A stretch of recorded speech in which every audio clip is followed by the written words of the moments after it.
મિર્ચી morning. આખો દિવસ રડ શું કરે છે? રડવાનું બંધ કર. છોકરો છો કે છોકરી?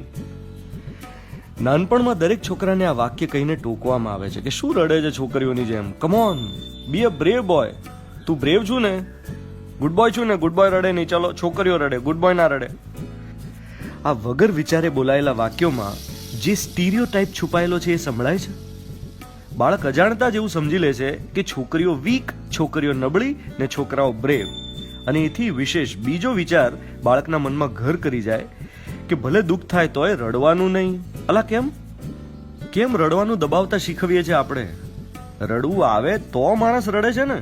કુદરતી આવેગ છે, અને કોઈ પણ કુદરતી આવેગને રોકવાનો કેમ?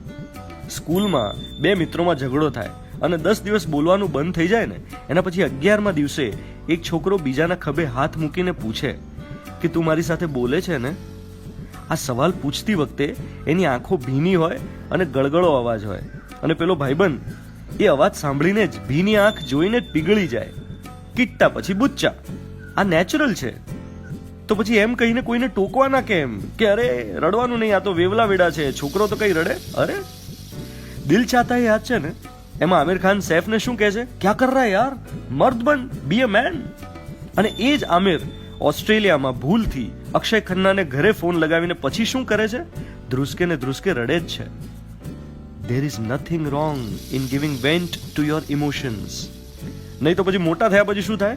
મન મારીને જે જીવ્યા હોય ને એને ડિપ્રેશન આવે, અને ડોક્ટર એમ કહે કે ભાઈ તમે હળવા થવાનું રાખો, તમારા મનમાં જે હોય તે કોઈને કહેવાનું રાખો, રડવું આવે તો રડી લેવાનું, રોકવાનું નહીં.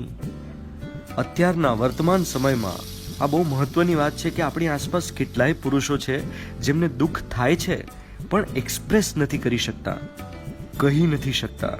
એવા પુરુષો જેમને ઓફિસમાં કોઈ તકલીફ ઊભી થઈ છે, કનડગત થઈ છે, સેલરી કટ થયો છે, બોસ હેરાન કરે છે, બિઝનેસમાં નુકસાન થયું છે, લોનના હપ્તા કેવી રીતે ભરીશ એનું ટેન્શન છે, એમ્પ્લોઈઝનો પગાર કેવી રીતે કરીશ એનું ટેન્શન છે, કોઈને કહી નથી શકતા.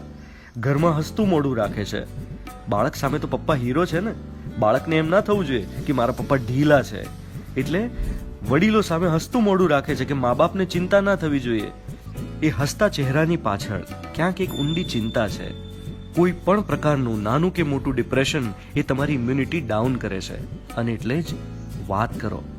જેટલી વધુ વાતો કરશો એટલી હળવાશ અનુભવાશે.